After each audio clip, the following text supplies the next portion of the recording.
Welcome to NTV, where we have the LG G3 smartphone with a beautiful 5.5-inch screen, Quad HD, and that's a lot more than we had here on the 5.2-inch Full HD, which was already also amazing on the LG G2, but now it's of course a lot better. If we put them right next to each other, you can see that the G3 is not that much taller or higher, but really has a lot more beautiful screen, bigger screen, and of course the software with the brand new flat design is looking better. Snapdragon 800 against 801 processor is also a bit faster, and 2 gig and 3 gig of RAM in the G3 against just I think 1.5 or 2 gig of RAM in the G2.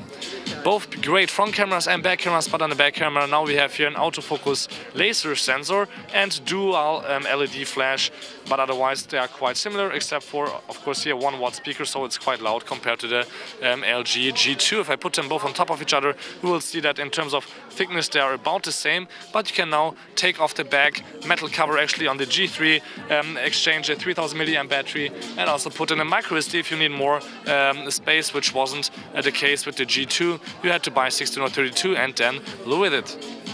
So if I open up on both the camera, you can see here that the front camera on the G3 is a lot better now. It's sharper and has more screen to show, so even more people would fit in a selfie.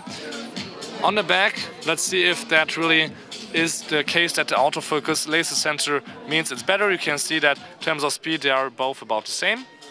Especially when it comes to focus, actually, I would say the G2 is still as good as the G3, but maybe with more difficult light situations that won't be the case, and actually the G3 has still, again, a lot of more screen to show or a picture to show than the G2, so you don't have to go that far away from, for example, monuments or something like that if you're a tourist. So this was just a really quick comparison between the two great LG smartphones. Thank you much for tuning in.